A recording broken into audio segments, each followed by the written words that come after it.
à la malchance ou à la condamnation, à l'abomination. Lorsque nos mamans sont enceintes, elles vont à la maternité et elles vont accoucher. Il y a cette sorte de délivrance qui est souhaitée, une délivrance qui vient de la part de Dieu, c'est-à-dire l'enfant qui était caché dans la matrice de sa mère sort du ventre de sa mère et vient au monde. C'est une sorte de délivrance, donc qui est une bénédiction. Amen. Chers frères, chers sœurs, tout ce mot, tout ce verbe que je viens d'utiliser, c'est pour souligner l'importance de la délivrance, l'importance de sortir de l'abîme, de sortir des ténèbres, de sortir de la souffrance, de sortir de la condamnation, de sortir de la malédiction. Amen.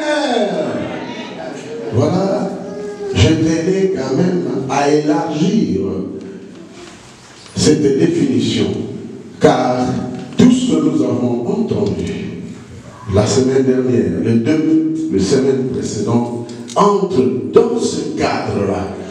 C'est-à-dire des personnes qui se sont trouvées dans la souffrance, dans la difficulté et dans la mort subite et qui ont été délivrées grâce pour l'un, la prière et grâce enfin à la volonté de l'Éternel. Amen. Parce que il y a de nos frères et sœurs qui n'étaient pas là pendant 2, 3 semaines, voire 1 mois. L'Éternel, nous demandons enfin de les accueillir dans la maison du Seigneur pour la 2e fois et que la salutation du Seigneur soit avec vous dans la paix du Seigneur. Amen. Vous avez raté la prédication de nos frères, les 2 qui m'ont précédé. C'est pourquoi je tiens quand même à rappeler en quelques mots, en résumé, de quoi il s'agissait. Le premier orateur nous a parlé, toujours selon les textes et le contexte, parce que toute parole vient de la part de Dieu. Ils ont été tous les 2 inspirés par la parole de Dieu. Et le premier, il a parlé surtout de cas d'héritage. Les legs qui ont été à la base de la souffrance d'une famille, dont les enfants, les femmes ont été la cible des méchants. Non pas parce qu'ils étaient des pécheurs, parce qu'ils ont mal fait, parce qu'ils étaient méchants, mais plutôt parce que les hommes qui étaient à la base de leur malheur étaient tout simplement jaloux à cause d'un héritage. Et l'homme de Dieu, il a conclu son message par dire ceci, qu'avec Dieu, tout est possible. Et que Dieu est capable de tout. Yes. Il a clôturé son message par ce mot.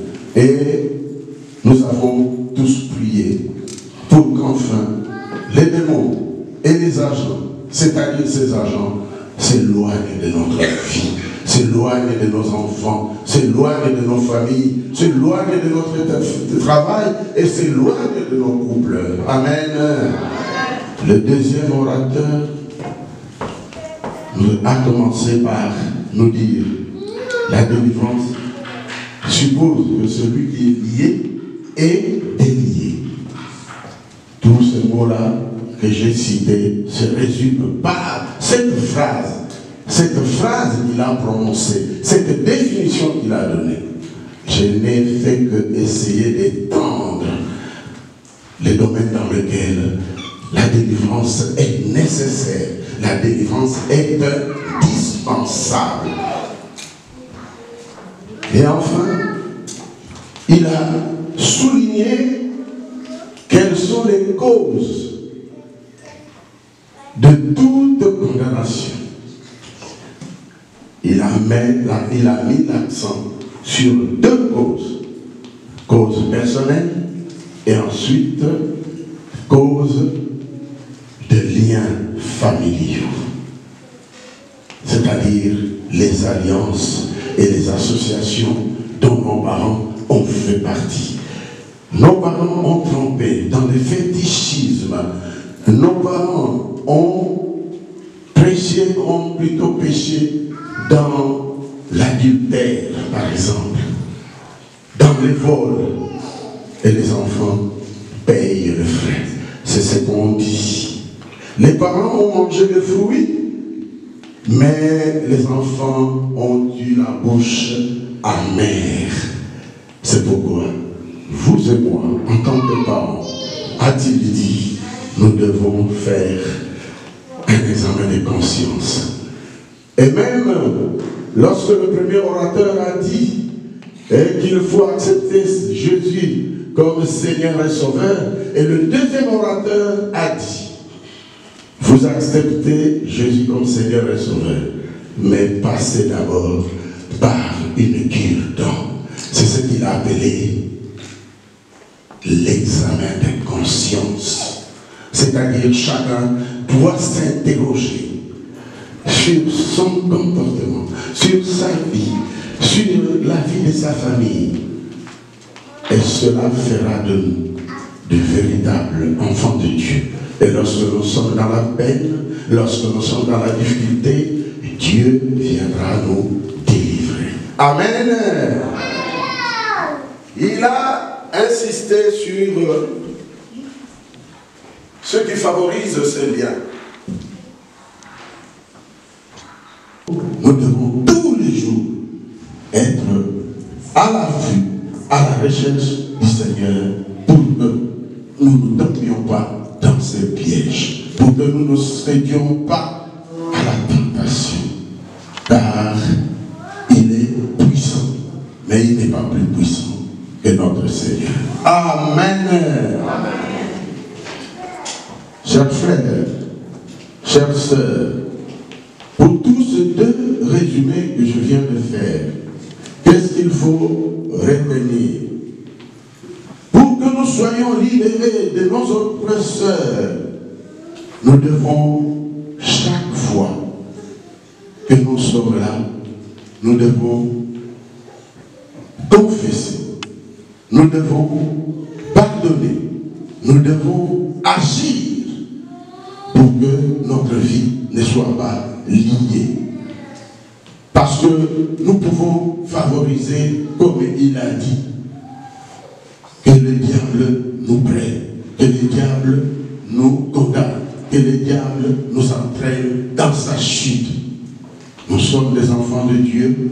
Notre rôle consiste à marcher selon la parole de Dieu, selon les lois de Dieu. C'est-à-dire, nous devons avoir la crainte de Dieu pour échapper aux démons, pour échapper à la condamnation et à la liaison. Chers frères, chères sœurs, aujourd'hui, nous sommes le dimanche. Chacun de nous a une expérience. Si nous sommes là, si nous faisons notre introspection, chacun a un but pour lequel il vient à l'église. Nous venons à l'église, non pas pour chercher le bonheur, non pas pour chercher la joie, mais nous venons rendre gloire à l'Éternel. Et lui, puisqu'il sonde le cœur et le rein, viendra à ce moment à notre secours chaque fois que nous aurons besoin d'être délivrés pour une chose qui ne marche pas dans notre vie. Amen. Maintenant, je vous invite de prendre nos Bibles.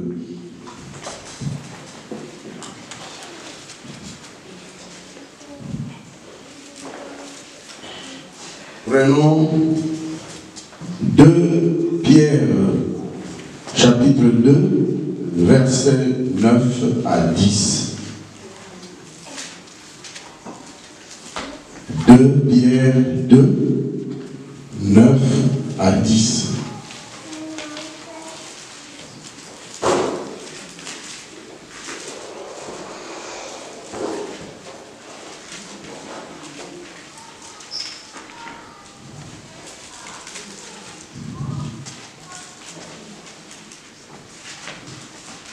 Et ensuite, le deuxième texte, nous prenons Exode 6, chapitre 6, Exode 6, versets 6 à 7. Le Seigneur s'est donc délivré de l'épreuve des hommes pieux et réservé les injustes pour être punis au jour du jugement. Surtout ceux qui courent après la chair dans un désir d'impureté et qui méprisent l'autorité. Exode, chapitre 6, verset 6 au verset 7. Nous lisons au nom de Jésus-Christ. Amen. La Bible déclare: c'est pourquoi, dit aux enfants d'Israël, je suis l'Éternel, je vous affranchirai des travaux dont vous chargent les Égyptiens, je vous délivrerai de leur servitude, et je vous sauverai à bras étendus et par de grands jugements. Je vous prendrai pour mon peuple, je serai votre Dieu, et vous saurez que c'est moi, l'Éternel votre Dieu, qui vous a franchi les travaux dont vous chargent les Égyptiens. Et la dernière portion, l'évangile de Jean, au chapitre 15, et au verset 9 à 10. Nous continuons la lecture au nom de Jésus-Christ. La Bible déclare: comme le Père m'a aimé, je vous ai aussi aimé. Demeurez dans mon amour. Si vous gardez mes commandements, vous demeurez dans mon amour. De même que j'ai gardé le commandement de mon Père et que je demeure dans son amour. La parole du Seigneur. Et les femmes humaines, les interventions, pour que nous puissions être délivrés, pour que nous puissions retrouver le bonheur, pour que nous puissions recevoir de la part de Dieu son aide, son assistance et son soutien. Bref, son amour. C'est pourquoi, chers frères, chers sœurs, aujourd'hui, les soutiens que je vous annonce dans la délivrance, lançons nos cris vers le Seigneur Jésus-Christ, le Sauveur. Car il nous aime. Il nous aime et il ne veut pas nous voir vivre dans la condamnation, vivre dans la privation, vivre dans les malheurs. Mais il voudrait que chacun de nous vive dans la liberté, vive dans la paix, vive dans la joie, bref, vive dans le bonheur. Papa, maman, qui peut-on délivrer? Parce que nous avons parlé des généralités, nous avons écouté des exemples concrets, des choses vécues et des choses entendues. Aujourd'hui, vous et moi, nous venons d'écouter la parole de Dieu telle qu'elle est écrite. Nous avons écouté les recommandations dans l'Ancien Testament comme dans le Nouveau Testament. Il nous rappelle qu'il nous aime et que son amour est intact et que son amour est inconditionnel à une seule chose, que nous marchons dans ses voies, dans la fidélité, dans l'observance de ses lois et de ses commandements. Amen. On nous a même parlé dans ces passages des enfants d'Israël qui ont été délivrés dans l'Exode. Nous l'avons lu, nous l'avons en maintes reprises entendu par l'Éternel. Et nous n'échappons pas à la règle parce que nous sommes les créateurs de Dieu, les créatures de Dieu, et que en cela, Dieu nous a bénis à travers Abraham, Isaac et Jacob. Amen. Amen. Qui peut-on délivrer? C'est une question que je pose. Le Seigneur écoute tout. Le Seigneur entend tout. Il voit tout. Il connaît tout. Avant que nous venions au monde, l'Éternel nous a connus. L'Éternel nous a vus. Nous avons été de petits enfants. Nous sommes aujourd'hui des grands, des mères, des pères, des grands-pères, des grands-mères. Et Dieu ne se lasse pas de nous. Au contraire, il continue à nous aimer parce qu'il nous a donné la preuve. Et lorsque nous sommes dans la peine ou dans la souffrance, il ne nous tourne pas le dos. Au contraire, il veille sur nous. Il suffit de lancer les cris. Il suffit de vous adresser à lui et il viendra à votre secours et il vous délivrera de vos peines, de vos souffrances et de vos difficultés. Amen. Amen. Pourquoi le livre saint dit, ils sonde le cœur et le rein. Donc, il n'est pas sourd, il entend tout. Demeurons toujours dans ses voies et il se manifestera dans notre vie. Lorsque on est délivré, on cesse d'être envoûté, dominé ou aveuglé par les démons et ses agents. C'est-à-dire les méchants qui sont autour de nous, les ennemis qui sont autour de nous, les insensés qui sont autour de nous, ne nous nuiront plus. Ils ne viendront plus contrecarrer ce que Dieu a mis en nous. Parce qu'en chacun de nous, Dieu a semé un fruit. Ce fruit-là nous protège. Ce fruit nous donne la possibilité de repousser les malheurs pour voir le bonheur dans notre vie. Amen. Mais que faut-il faire pour être délivré?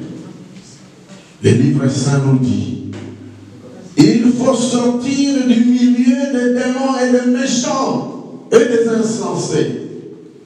Et il faut se séparer d'eux. On nous dit toujours, fuyons les mauvais compagnons. Lorsqu'on fuit les mauvais compagnons, qu'est-ce qui s'ensuit? On ne goûte pas aux fruits interdits. Nous le savons tous, Adam et Ève ont été condamnés. Et nous sommes les dignes héritiers parce que nous naissons dans la douleur. Nos mamans vont à l'hôpital pour nous donner la vie. Et elles sont entre la vie et la mort. Tout à l'heure, je vous ai donné l'exemple qu'elles délivrent à ce moment-là. Et l'Éternel les garde en vie et garde nos enfants en vie. Donc c'est une délivrance. Amen. N'est pas touché à ce qui est impur. Toi, tu ne veux pas qu'on te domine.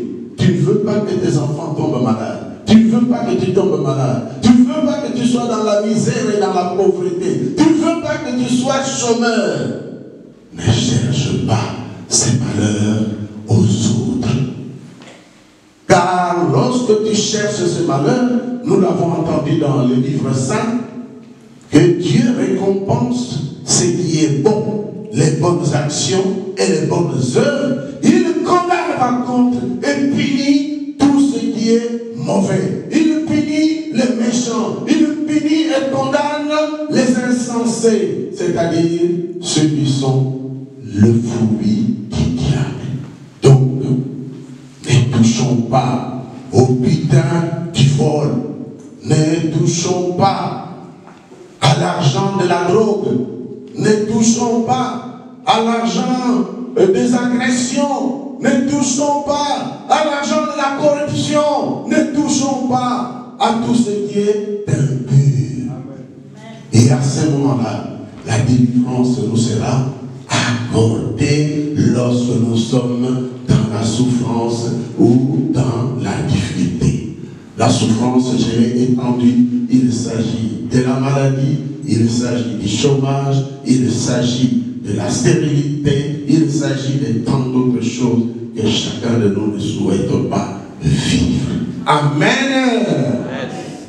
Chers frères, chers sœurs, quels sont alors les moyens qu'il faut utiliser? Vous et moi, nous ne sommes pas puissants. Nous ne sommes pas forts. Seul Dieu est puissant. Seul Dieu est capable. Comme l'homme de Dieu avait conclu son message le premier jour, il est capable de tout. C'est pourquoi vous et moi, nous devons nous tourner toujours vers l'Éternel. C'est pourquoi j'ai dit, crions, ne gardons pas cette douleur chez nous. Ne gardons pas cette douleur dans notre maison. Le deuxième orateur, dans son intervention, a dit, voyez les hommes de Dieu. Il a désigné au sein de notre église, nous avons notre père spirituel, les pasteurs. Voyez-le, dites-lui tout. Il vous écoutera, il vous conseillera et il priera pour qu'enfin l'Éternel puisse intervenir afin de mettre fin à votre douleur, à votre malheur, à votre souffrance. Amen. Amen. Voilà les moyens en résumé pour nous débarrasser des malheurs. Dieu peut toujours nous. Et n'oublions jamais, il y a un conseil qui nous a été donné aussi par mes prédécesseurs. La prière est redoutable. La prière est toujours efficace pour que nous soyons délivrés. Pour cela, moi je retiens chaque jour, quand les hommes de Dieu parlent, je retiens toujours les exemples de nos frères et sœurs ici. Un jour, j'ai entendu l'homme de Dieu ici qui parlait, un homme de Dieu qui parlait, il a dit, comment voulez-vous attendre la guérison si vous-même vous ne croyez pas à votre église, si vous-même vous ne croyez pas à ce que le pasteur dit, si vous-même vous ne croyez pas à vos propres prières? Donc, il faut toujours une prière pour qu'elle soit efficace. Il faut toujours qu'il y ait la foi en cette prière. Donc il faut toujours faire une prière de foi. Il faut croire d'abord en Dieu et confier cette prière à Dieu. C'est pourquoi lorsque nous lançons des cris à l'Éternel, nous devons croire que cette prière fera ses effets et que nous serons délivrés si nous sommes dans la souffrance. Papa, maman, je vais vous prendre les exemples de la Bible.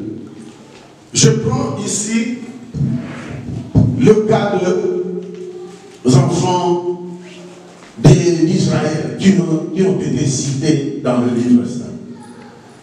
Dieu a ses armes. Elles sont redoutables. Pour délivrer les enfants d'Israël des mains des Égyptiens. Considérons que les Égyptiens, c'est les démons qui vous tracassent. C'est les sorciers qui vous tracassent. Et les enfants d'Israël, c'est vous et moi. Il a utilisé 10 fléaux qu'on peut appeler autrement les plaies. Dieu a utilisé ces 10 fléaux pour libérer ses enfants, pour libérer les enfants d'Israël de la souffrance et de l'oppression, parce qu'ils étaient opprimés par les Égyptiens. Il a changé l'eau en sang. Il a envoyé les grenouilles envahir la terre, donc l'Égypte. Il a envoyé des poux, il a envoyé des mouches vénéneuses, il a envoyé la mort du bétail, il a envoyé enfin les ulcères sur les hommes, et il a envoyé les grêles et le feu, il a envoyé les ténèbres et la mort mortelle. Recourons toujours à l'Éternel car il est puissant. Recourons à notre Seigneur Jésus-Christ parce qu'il est fort, parce qu'il est capable et personne ne peut se concurrencer à lui. Il est unique, il est le premier et il est le dernier. Amen. Chers frères, je vais toucher un mot sur les causes. Parce que mes frères et sœurs, mes frères qui m'ont précédé ont souligné les trois causes. Mais un petit commentaire pour une infime contribution. Les causes sont nombreuses, mais on les a unies, on les a résumées par trois. Il y a les causes personnelles, et là, j'ai ajouté que nous devons être sincères avec nous-mêmes. C'est ce que l'orateur a dit, l'examen des consciences. Et pour moi, j'ai ajouté, il faut se repentir. Nous devons nous repentir. Il ne suffit pas de faire l'inventaire du mal que nous avons fait à Dieu, du mal que nous avons fait à autrui, la désobéissance à la parole de Dieu, aux lois de Dieu et aux commandements de Dieu. Mais il faut se repentir pour ne plus retomber dans le péché afin qu'on soit définitivement condamné. Mon message, chers frères et sœurs, est tout à fait simple. Mais je cherche plutôt que chacun de nous puisse toujours avoir à l'esprit que parfois nous sommes responsables des malheurs qui nous arrivent. Mais comme notre Dieu n'est pas rancunier, il n'est pas, ce n'est pas un homme, il finit toujours par nous tendre la main si nous revenons à lui. Si nous reconnaissons nos fautes, nous les confessons et nous les regrettons. Il est prêt pour nous mettre debout si nous sommes âgés. Que Dieu nous bénisse. Amen. Amen. Chers frères, chères sœurs, nous subissons des affronts dans notre vie. Parfois, nous ne sommes pas responsables. Mais dans nos maisons, veillons-nous à nos enfants, veillons-nous à l'éducation de nos enfants, apportons-nous à nos enfants la parole de Dieu, parlons-nous de lois et de commandements de Dieu entre nous, entre époux, parce qu'il y a des hommes qui prient, mais des femmes qui restent à la maison. Il y a des femmes qui viennent prier et les hommes restent à la maison. Faisons-nous un effort. Nous nous plaignons parfois. Nous avons des difficultés, nous avons ceci, mais vous êtes partagés dans la vie. Chacun de son côté. Les papas de son côté, la maman de son côté. Et c'est un bon héritage que nous laisserons à nos enfants. Sachant que nos enfants suivent notre exemple. Le papa, dans une maison, est un héros. La maman, elle est gracieuse. Elle est toujours excellente. Mais si nous sommes séparés, nous ouvrons toutes les portes à l'ennemi, nous ouvrons toutes les portes au diable, nous ouvrons toutes les portes aux méchants et nous ouvrons les portes aux sorciers. Pour les fermer, restons unis. Donnons une bonne éducation à nos enfants. Ne nous réjouissons pas.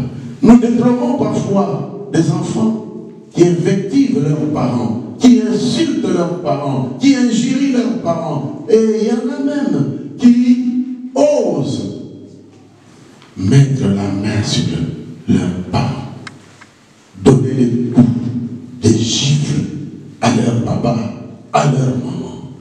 Et des fois, nous les parents, qu'est-ce que nous disons comme réaction? Banayambo boyo, banaya awa. Non, non et non. Œuvrons, papa et maman, pour un bon héritage.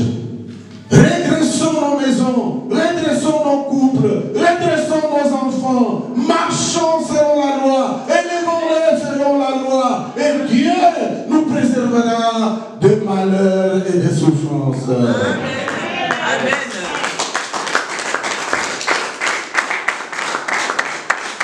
Maman, papa, je vais soulever encore un autre cas, le cas d'incrédulité. Nos enfants parfois sont incrédules. Ils disent Dieu c'est quoi? Dieu n'existe pas. Même parmi nous, il y en a, les uns croient et les autres ne croient pas. Ceux que j'ai stigmatisés tout à l'heure, ils restent à la maison. L'un va à l'église, l'autre reste à la maison pour faire les musiques. Chers frères, ce sont des choses à dénoncer. Ce sont des choses à éviter. Nous devons bannir la violence dans notre vie. Nous devons bannir la violence et nous devons mettre en exergue plutôt la paix. La paix, c'est la source de bonheur, c'est la source de bénédiction, c'est la source de délivrance. Amen. Je me pose une autre question. Après cette question, j'aimerais continuer à parler de liens des familles et personnelles. Je l'ai largement expliqué. Cherchons la liberté, cherchons la bénédiction dans la paix. Donnons un bon exemple et une bonne éducation à nos enfants. Le troisième point, moi je l'ai appelé cause divine. Cause divine. Nous avons eu, je crois, papa pasteur, au niveau de Volépénil, un homme de Dieu, un docteur, qui est venu, il a prêché, après avoir prêché, il nous a proposé un livre. Son livre était intitulé « Dieu n'est pas en cause ». Ici, quand nous avons parlé de causes personnelles et de causes familiales, c'est-à-dire les liens, j'ai parlé du mal que nous faisons. Et ici, j'ai dit cause divine. Dieu ne peut pas nous condamner. Ne peut pas nous condamner pour être délivrés. C'est pourquoi j'ai épousé le passage ou le titre du livre du docteur Lévy, parce qu'il s'agit de lui, qui a intitulé son livre « Les causes divines ». Dieu n'est pas en cause. Des fois, nous nous tourmentons. Nous nous disons, ah, mais moi, je suis dans les malheurs. Je suis dans la maladie. Je suis dans la souffrance. Mais parfois, il y a des choses que Dieu permette, non pas pour nous faire souffrir, mais pour nous mettre à l'épreuve. Et nous avons un exemple frappant dans le livre saint, le cas de Job. Job n'a pas fait du mal. Je reviens toujours au message de mes prédécesseurs. Si nous sommes cibles, ce n'est pas parce que nous avons toujours mal fait. Non. Et Job n'a pas fait du mal. Mais toujours je reviens au message de mes prédécesseurs, les démons. les démons tournent autour de nous. Et c'est le démon qui a tourné autour de Job. Le démon, vous connaissez son rôle, lorsqu'il descend, il est descendu sur la terre avec toute sa puissance. Il est descendu. L'homme de Dieu l'a souligné. Il vient tenter pour la première fois, il échoue, la deuxième fois, il échoue. Et la troisième fois, il va chercher le renfort pour que vous soyez terrassés. Chers frères, chers sœurs, Dieu n'est pas en cause. Dieu n'est pas en cause. Mais il nous demande de ne pas l'abandonner. Il nous demande, quelles que soient les circonstances, quelles que soient les conditions, ma sœur, avant de prier, avant de chanter ici, elle a souligné qu'elle a entendu une chanson dans laquelle où on disait que tout vient de Dieu. Et donc, en toutes circonstances, il faut louer Dieu. Parce qu'il est infiniment bon. Mais lançons toujours des cris vers lui. Nous avons des difficultés. Nous ne connaissons pas l'origine. Jetons-nous terre, demandons à Dieu afin qu'il intervienne. Parce que, chers frères, chères sœurs, Dieu, lorsque il nous met à l'épreuve, il cherche quoi? Pourquoi nous met-il à l'épreuve? Pour voir si nous marchons ou non selon sa loi et ses commandements. Il cherche à savoir les dispositions de notre cœur, l'état de notre cœur. Nous venons à l'église tous. Nous avons des bonnes intentions. Allons-nous sonder notre cœur? J'ai entendu l'intervenant, les modérateurs. Il a dit, lorsque vous venez à l'église, vous demandez à Dieu. Vous devez toujours faire un examen de conscience. Ai-je des problèmes avec mon frère? Oui ou non, ses commandements. Les exemples foisonnent dans la Sainte Bible. Vous avez Abraham. Abraham n'a rien fait. Dieu lui a dit, prends ton fils, Isaac, va sur la montagne, mais l'offrir. Il a obéi. Il n'a même pas parlé à sa femme. Il a gardé la discrétion. Il a amené son fils. Ce qui est encore pire, il a pris la botte de bois, il a fait porter à son fils. Il a mis à genoux pour les sacrifier. Enfin, la main de l'Éternel est intervenue. Et Isaac fut délivré. Isaac fut sauvé. Donc, Dieu est capable, pour vous et pour nous, lorsqu'il nous met à l'épreuve, de pouvoir nous apporter la solution. Amen. Yes.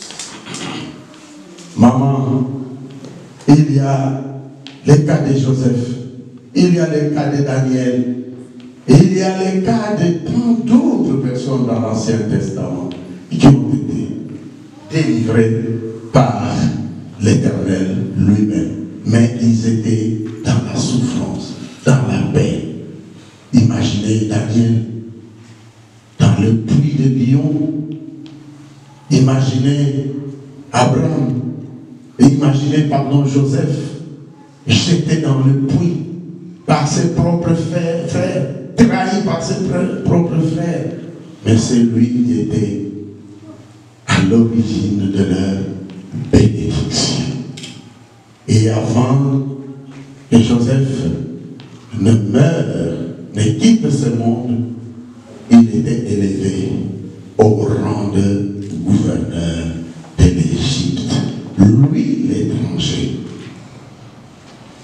maman, papa, c'est vous dire que Dieu est pour nous.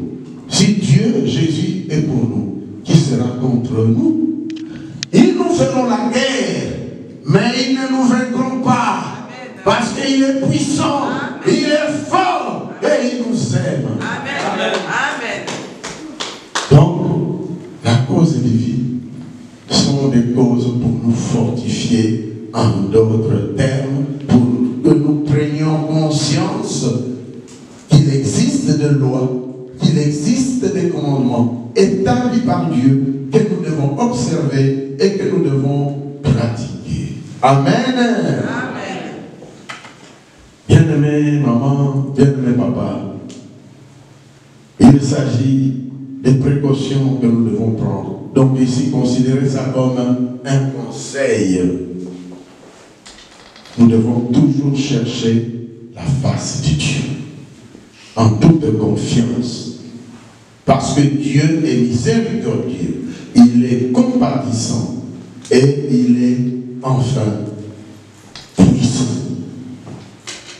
Il pardonne, il purifie, il délivre et il restaure tous ceux qui les craignent et tous ceux qui les servent. Amen. Maman, papa, un autre conseil. Notre Dieu est un Dieu de paix, et non de malheur. Pour cela, ne nous réservons pas, ne gardons pas secret nos douleurs, nos souffrances. Les hommes de Dieu sont là pour nous écouter, pour servir, pour reprendre l'expression de mon frère vendredi. Il est là, Dieu est là, comme il est là. Livrons-nous notre cœur et notre âme dans la vérité et dans la sincérité, sans hypocrisie et sans mensonge. Amen. Maman, papa, la flèche de l'ennemi ne nous atteindra pas si nous ne sommes pas auteurs de cette flèche. La flèche de l'ennemi ne nous atteindra pas si nous marchons conformément à la parole de Dieu. Amen. Papa, maman, bientôt je vais finir. Ça, c'était des conseils que nous devons appliquer. Je suis toujours dans les conseils. Résistons aux tentations. Résistons au désir de la chair. Résistons à la provocation. Parce que tout cela n'est que source de malédiction et source de malheur. Ne mettons pas la main sur ce qui est impur, ce qui n'est pas propre. Ne trompons pas nos maris, ne trompons pas nos femmes, ne trompons pas nos enfants. Ne nous détournons pas de la voie de Dieu, de la parole de Dieu. Et nous serons soudés. Et nous serons toujours les enfants de Dieu. Dieu y sera le Père et nous serons toujours ses fils. Amen. Amen. Renonçons pour cela au péché. Renonçons au péché. Renonçons au mal. Je l'ai déjà dit. Tromper son mari, tromper sa femme, tromper ses enfants, mentir, ce sont des choses impures qui nous conduisent au malheur. Maman, papa, quels sont les résultats après la délivrance? Après la délivrance, nous devenons totalement libres devant Dieu et devant les hommes. Aucune flèche ne nous atteindra, aucune malédiction ne nous atteindra, aucune alliance parentale ou ancestrale ne viendra nous nuire. Chers frères, chères sœurs, je disais tout à l'heure qu'il faut consulter les hommes de Dieu parce qu'ils ont le pouvoir. C'est écrit dans la Bible. Seul le Seigneur délivre. Il répond à nos cris et à nos détresses, sans oublier à notre désespoir. Il utilise les canaux autorisés, c'est-à-dire ses serviteurs. Ils ont le pouvoir d'arracher et d'abattre les démons, les sorciers, les méchants. Ils ont le pouvoir de ruiner et de détruire tout ce que l'ennemi a sémé dans notre vie. Et ils ont le pouvoir, enfin, de bâtir et de planter. C'est ainsi que, après chaque délivrance, à chaque séance de délivrance, l'homme de Dieu, il le prie. Il le prie et il le bénit. Non pas son nom, mais au nom de l'Éternel. Amen. Amen. Parce que c'est lui qui l'a mandaté. C'est lui qui l'a établi. C'est lui qui l'a installé. Amen. Amen. Pour cela, ce n'est pas un sujet d'orgueil. Ce n'est pas un sujet d'aliénation, mais plutôt de l'élévation de l'œuvre de Dieu. Chers frères, chères sœurs, n'oublions pas la parole de Dieu. Elle est importante dans la vie, dans notre vie. Cet homme, il est là, mais Dieu ne peut pas le quitter. Il est avec nous. Comme nous sommes ses enfants, par son truchement, nous avons la parole de Dieu. Dieu est avec nous. Il est à nos côtés. La parole du salut qu'il a mise sur sa bouche, il a mise aussi sur nos bouches et sur notre corps, sur notre âme et sur notre esprit. Bien-aimés, maman, papa, faisons toujours des prières d'efficacité, des prières pour combattre l'ignorance et la faiblesse. Je reviens toujours au premier orateur. Il a dit, ils n'ont rien fait. Ce sont des cibles. Et moi j'ajoute, si ce n'est pas à cause des péchés, comme l'homme de Dieu l'a affirmé, c'est surtout à cause de nos faiblesses, à cause de notre ignorance. D'où il faut avoir la parole de Dieu en soi, partout, en tout lieu et en toutes circonstances. Parce que la parole de Dieu délivre, Amen. La parole de Dieu bénit, Amen. La parole de Dieu libère. Amen. Chers frères, l'ignorance, dit-on, l'homme se perd, faute de quoi? Faute de connaissance. Mettons en pratique la parole de Dieu que nous écoutons chaque jour, ici sur cette chaîne. Mettons cette parole en pratique et nous serons sauvés. Elle est nécessaire dans les moments de paix, dans les moments de détresse, dans les moments de souffrance, dans la maladie, dans les chômages, dans tout ce que nous ne voulons pas voir ni connaître. C'est pour ça. Ne fermons pas notre bouche.